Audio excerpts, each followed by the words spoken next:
Hey, happy Friday, my friends. January 2nd. Happy New Year. I didn't have a vlog yesterday. Timing just didn't work out. It was dark. So I did have a great day working out though. I did two rides in Zwift yesterday. I did one climb of the week, and then I did one workout from a triathlon pro. Then I spent a lot of time in the gym. I've been watching some TV series on Prime. I haven't watched TV series in probably 15 years, but I was watching Landman and also Kingstown. It's pretty good while I'm working out in the gym. I usually watch YouTube, but there's not really much going on. A bunch of crazy upsets in college football. You know, Georgia got beat by Ole Miss, and Indiana just clobbered Alabama. Really surprising. I thought Alabama would beat them, you know. But it's going to be interesting. Also, Texas Tech lost, which is disappointing because I was hoping we'd have at least one Texas team in the finals, but they got clobbered by Oregon. Didn't score 1 point. Crazy. So, should be interesting. I guess Indiana's favored to win the whole thing, but I just have a feeling that they may have some trouble with Miami. So, Miami upset Ohio State too. I forgot to mention that. Bunch of upsets. I guarantee you a lot of people lost money on college football.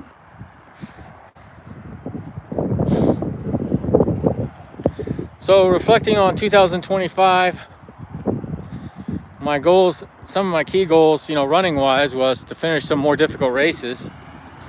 I've only been signing up for very difficult races, like Run Levitt, Cocodona, and to be honest, it was pretty much a failure year. I didn't finish Cocodona. I got injured, and been thinking about that. I think I've been trying to figure out if it was my pack because of the heavy weight, because I made it about 130 miles, 135 miles. I think I might have gotten whiplash when I fell in the section before Mount Mingus in the mud. I fell with my pack and landed on my back real bad, and I could have whiplashed my neck, because when I was at that aid station, the Satisfy aid station, forget the name, my neck was hurting, and then it really hurt. It started hurting bad after I slept for, I guess, about 2 hours. So it's kind of like DOMS, you know, delayed on muscle soreness. So by the time I got to the top of Mount Mingus, they did a massage, and it was incredibly painful. And then going down Mount Mingus, which is 15 miles to Jerome, I kept adjusting my pack and using my pole to keep my pack up. It was just, and then I ended up dropping out in Jerome. But I think it might have been a combination of factors, but it was definitely an injury.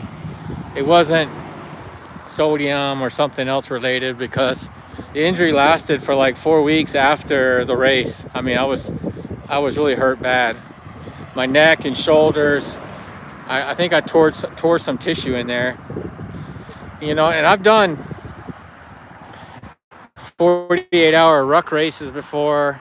Of course, my shoulders are a little bit sore after that, but I've withstand. And I did that race in my early, I guess I was 53, 54. It was like 3 or 4 years ago. But I just thinking over it, and now, I think I injured myself when I fell in the mud backwards. I could have gotten kind of like whiplash, you know, because I had a really heavy weight on my back, and I fell backwards. Actually, I fell a couple times, but I fell backwards once. And then the whole race, it was raining, so I was always looking down, which is not good for your neck and shoulders either. So I'm thinking that might have caused my injury. So a couple DNFs, and And then Run Love It, I've tried 3 times. That's an incredibly difficult race, but it's a DNF. I should have finished it. They were running it the other way too. I was really comfortable that I'd finish it. I just couldn't make it. The only highlight of the year is on January 1st of 2025, I finished the Snowdrop 55 hour. I got lower back injury in that race, but I did finish 100 miles. So I did technically finish a 100 miler in 2025. It was on January 1st, the first day of the year. Then the rest of the year, just had a couple DNFs. So that's the negative aspects of the year. Also didn't grow my YouTube channel as much as I wanted to. I wanted to get up to like 4,000 subscribers, still a couple hundred from that.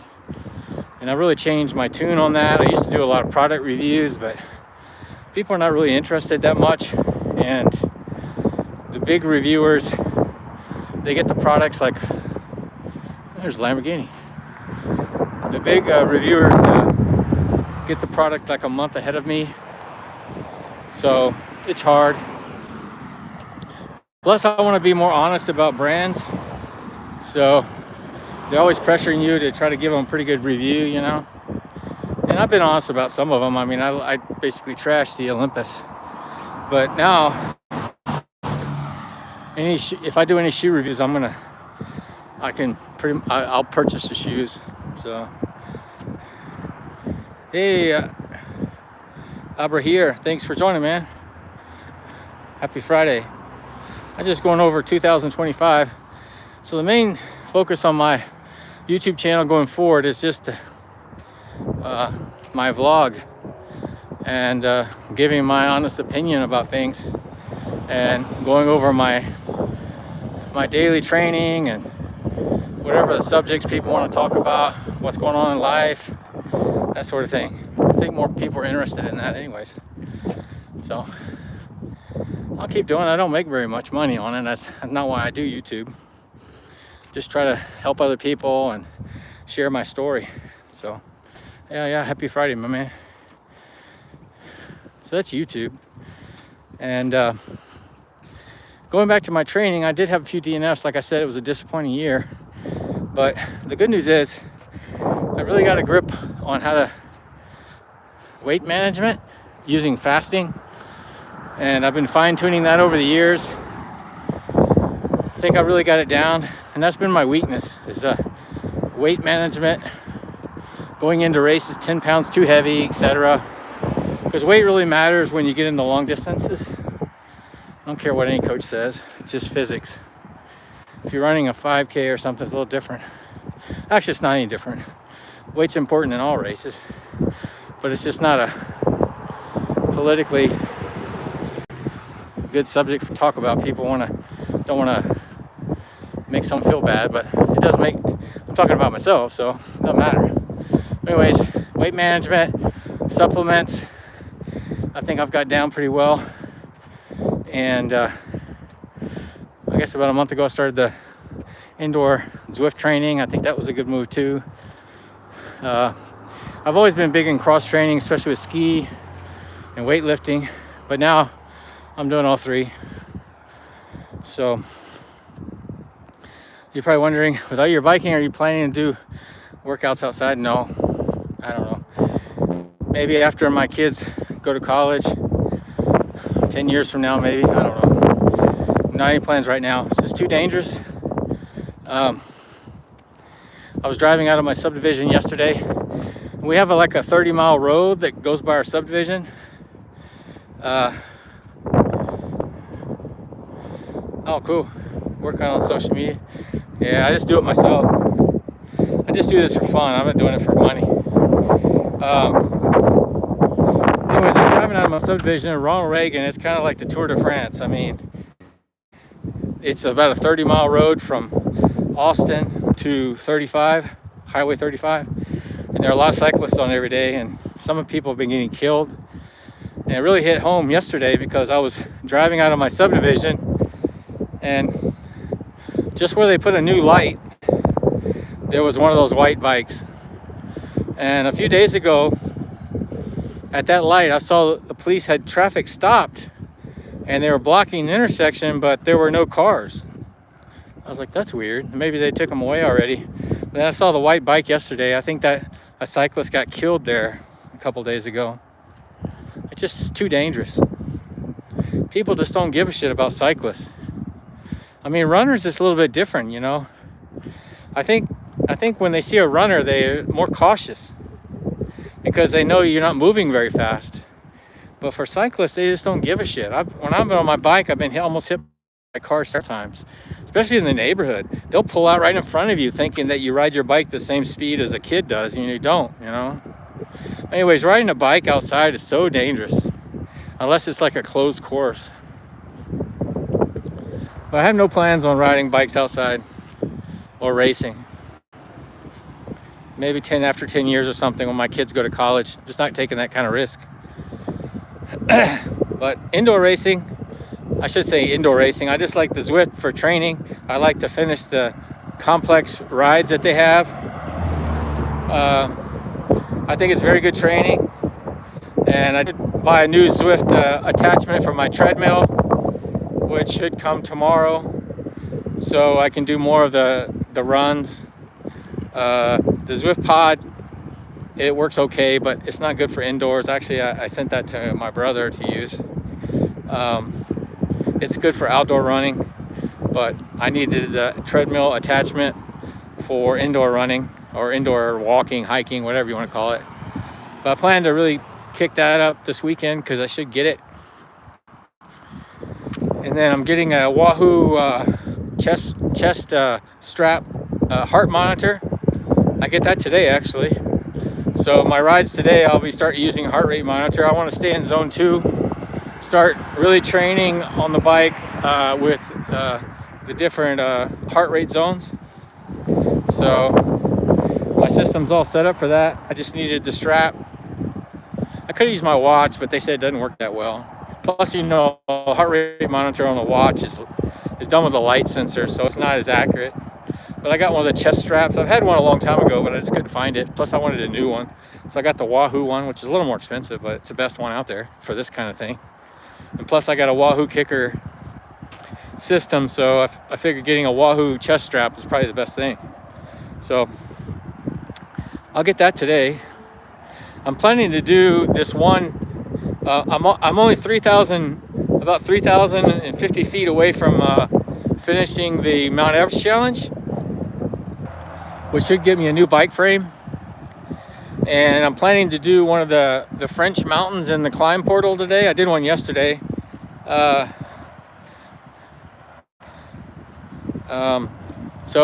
it's like 3,100 feet. So if I climb that French mountain today, I should finish the Mount Everest challenge. Hey, Nicholas, how's it going? Hey, Sasselbar, I don't know what you mean, work on this for you. I don't use social media managers. My YouTube channel is just for fun. So I make a little bit of money on it, but I don't care about that really, to be honest. I get contacted all the time for people that want to promote my YouTube channel. I do it myself. And to be honest, a lot of people in that business are just putting in fake subscribers and telling you that they improve your channel. So the business that you're in is pretty tough because there's a lot of scammers out there. So I'm doing pretty good. It's a great weather in Texas. It was cold last week. I got cold on Texas standards, but today it's almost 70 degrees and the sun's out, so it's pretty nice. A lot of people out on the trails. I've done about 3 or 4 miles already, just taking it easy, doing hill repeats. I'm only hiking right now, but doing pretty good. Plan to do some more workouts on Zwift later, and then I think I'm gonna take a day off of weight training. I spent like 2 hours weight training yesterday, and most of my body is sore. Actually, my legs are sore too because I did 2 Zwift workouts, but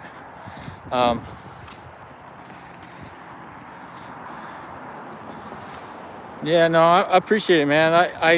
I do all the editing myself. I'm very good with DaVinci and stuff. Most of my stuff is vlogs anyways. And with vlogs like this one, there's no editing. I just upload it. It's being uploaded as we speak directly to YouTube.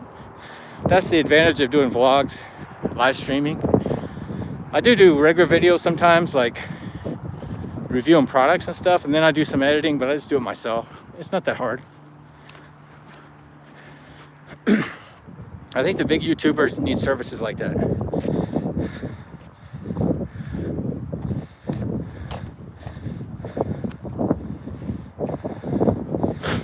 Hey, traveling for life. Very cool. Oh, I'm just out on a training run, right? Or training jog, I should say. I never really run. I jog and hike. I just really focus on time on feet. Actually, I don't have any races planned before Cocodona. I'm doing it again this year. Last year I made it, I guess, about 140 miles. I had a bad injury in my neck. I fell. It was like raining the whole race, and I slipped in mud. I think I injured my neck, and it just kept getting worse, and I had to drop out at Jerome. But hope to finish it this year. I may do 100 this spring. I thought about doing Run Love It again. I don't know. It's 8 hours away, and I've DNF'd it many times. But I might do one in Texas.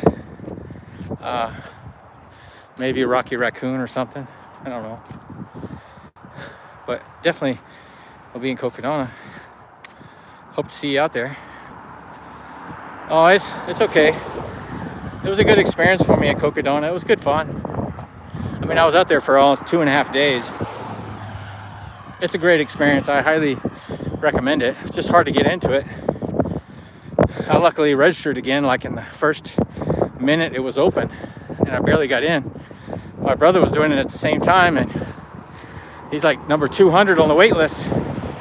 So it's really hard to get into Cocodona now.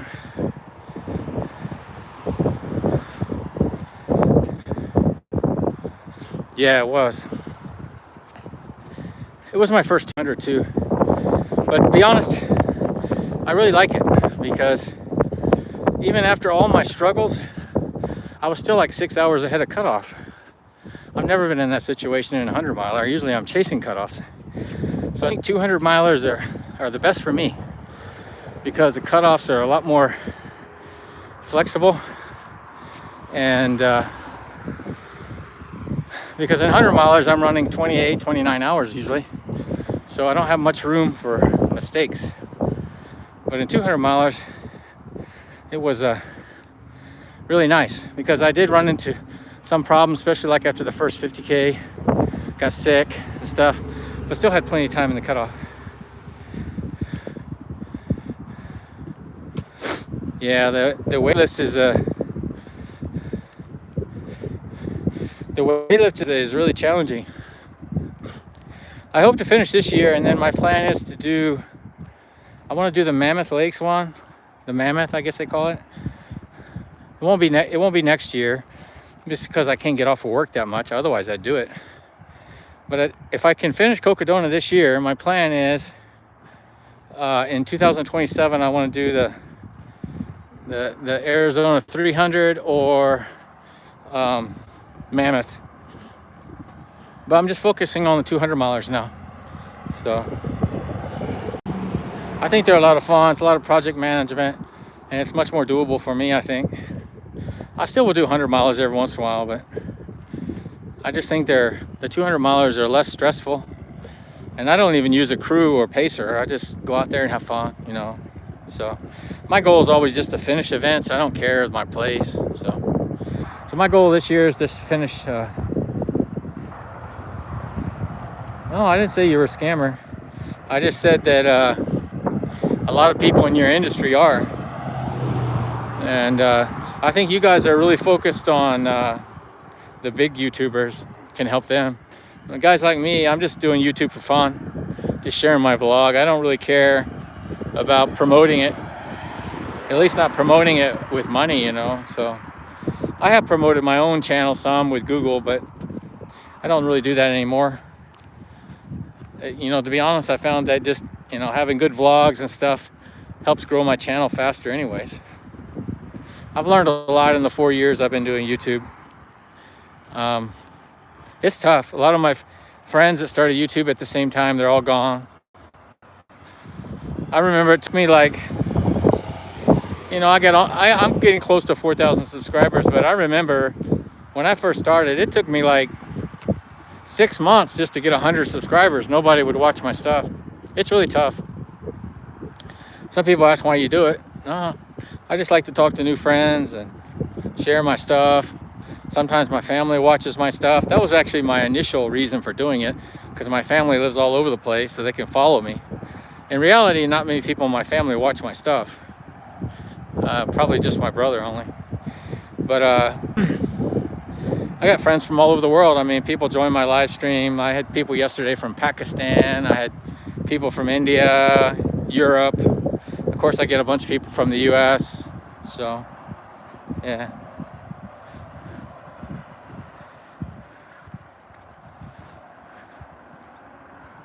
Yeah, I would like to do one in the UK. There's some really good ones there.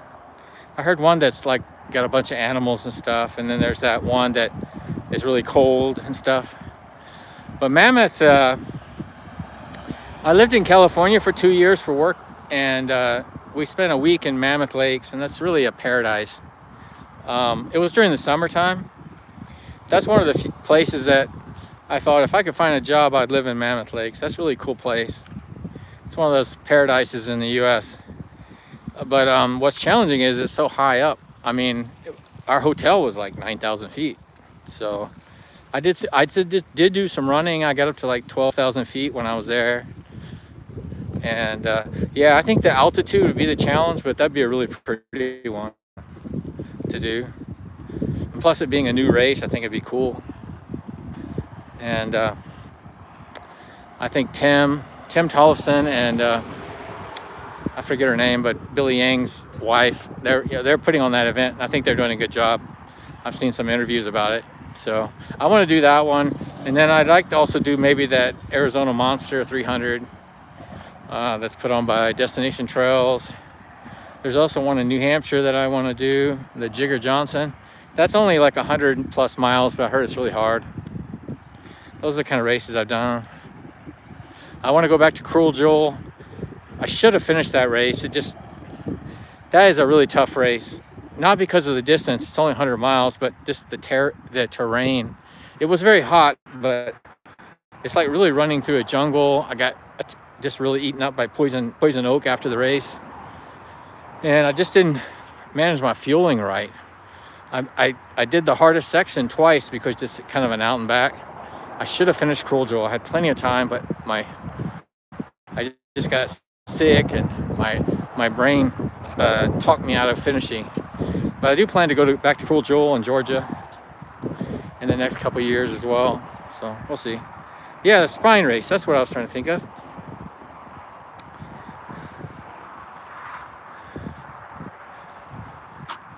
Yeah, the spine race sounds really cool. Of course, I'm not really good for cold weather because I live in Texas, but I like to do some cold weather races. But the spine race is cool because I think you have to stop at people's houses and stuff to get aid. You know, it's pretty cool.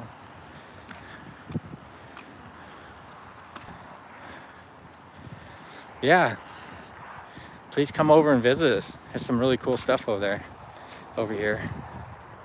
I wish we'd get a 200 miler in Texas. You know, Texas is probably the biggest trail running state after California. It's actually bigger than Arizona. But Arizona's got more races because of Ari Vipa is based there. But we have a lot of race directors and a lot of races here. A lot of 100 milers, etc. But no 200 milers. There was one in East Texas. I think they tried to go. But no. Yeah, I heard about that. I heard the spine race is pretty challenging. Some of those passes, and you're like post holing through the snow. I read a blog about it or a podcast. That sounds really cool because that trail is pretty famous too. Something Way. I can't remember the name of it, but yeah.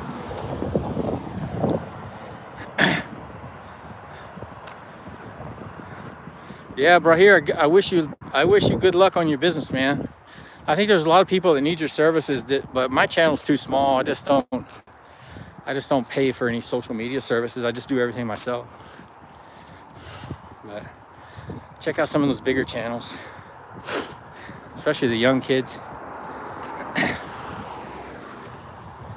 But yeah, that's my plan. I got Cocodona this year. I'll do some other races. I thought about doing some ruck races this month, but I don't know. Just things have gotten so expensive. Even a 10-mile race, it costs you nearly $100. I'm just getting old, I guess. I remember in the 80s and 90s, we used to spend like $30 for a marathon. It's just now a marathon, a big city marathon, will cost you $300. Crazy.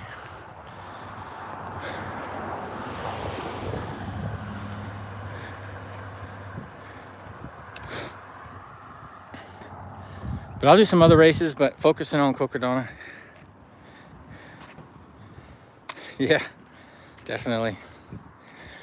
You know what I've started doing is doing my own little FKTs and stuff. I call them FKTs, but I'm not measuring them. But I'm trying to get my brother to do a run from San Antonio to Austin. That's 80 miles. Some people have done it, so the route is on the internet. But I'm thinking about doing some of these long trail efforts that basically are not a race. And I've also been thinking about doing that map your every road. A lot of people are doing that, like where you run all the roads in your neighborhood and or your town. Doing some of that. There's also some apps to do that, actually. You know, like even if you're in the UK, you run your whole town, which I think it'd be cool over there. I used to go to the UK often, a long time ago. I remember Coventry. My company I worked for had a factory over there. But I've been really enjoying the online stuff, the Zwift. I mean, the cycling that I did yesterday, which was a really hard one, was actually in Scotland. But I was doing it on Zwift. And I was doing that on iFit until my NordicTrack broke. That's a whole nother hour story. You know, the funny thing is I've done some videos on how to repair your NordicTrack treadmill, and some of them are getting like 200 views a day. So many people are having problems with NordicTrack treadmills.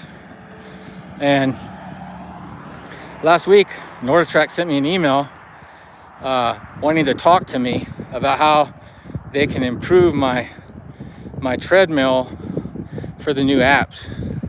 I don't know if they sent that to everybody or not, but it may have been targeting because of my video. But I've replaced three control boards on my NordicTrack treadmill, which I did videos about, trying to help people, and they'd work for a period of time. But the problem is I think it's called the SDK on the monitor. Once things get messed up on your treadmill, the NordicTrack has no way to get inside your treadmill from headquarters. This is a software design problem. So basically your system becomes a brick. That's what everyone's having problems with. So I was replacing control boards, trying to reset everything, which worked, but now it's not working. I need to work on it some more.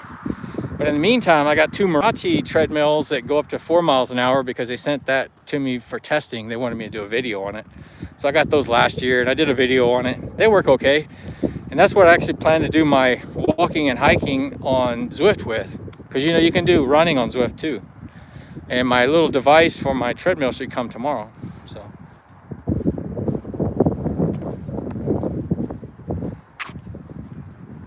Yeah, very true.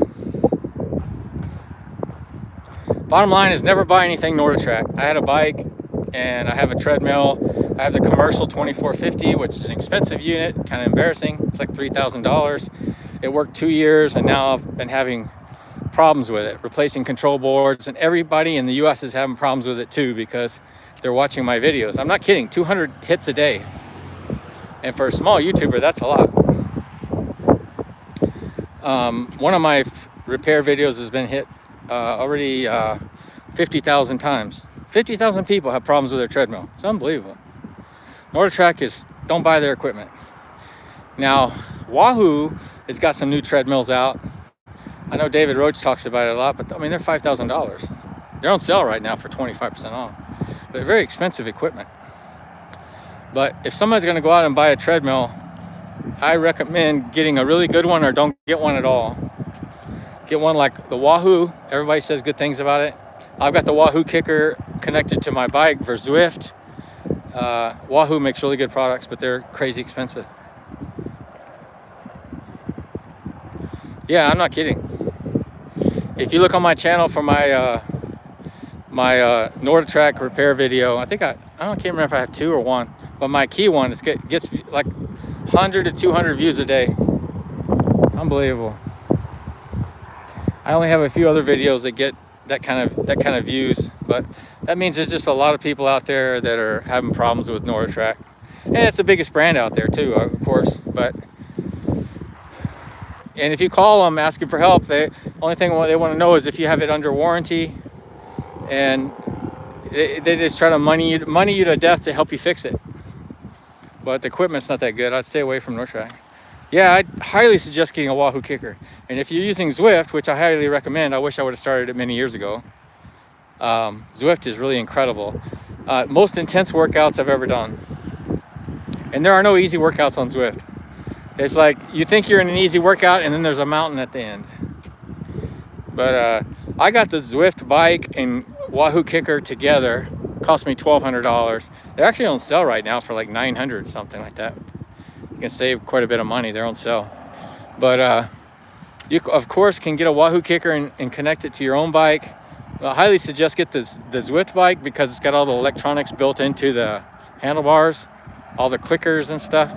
It's got quite a few different buttons and stuff on my setup is basically set up for only Zwift. And really happy with it. Works really well. All the electronic shifting and everything works out pretty good.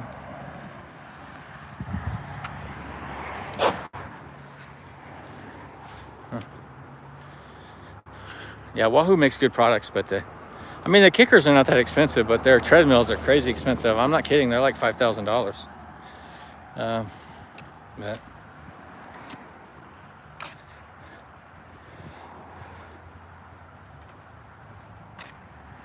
yeah, I heard Ruvy's pretty good. They got a couple of competitors now. I ended up getting the year membership, which is quite a bit cheaper. I think it worked out to like $200 a year if you buy I think my brother's doing the monthly. He's got paying like $30 a month. But I paid 1 year at a time, and it's like $200. So, oh, that's cool. It's actually what my brother does too. He does Zwift, but he hooks up his regular bike. A couple years ago, because it was just getting too old, and I don't do any outdoor riding. I mainly just do cross training. So I got the Zwift set up. I got the bike and the kicker together. So working out pretty good. But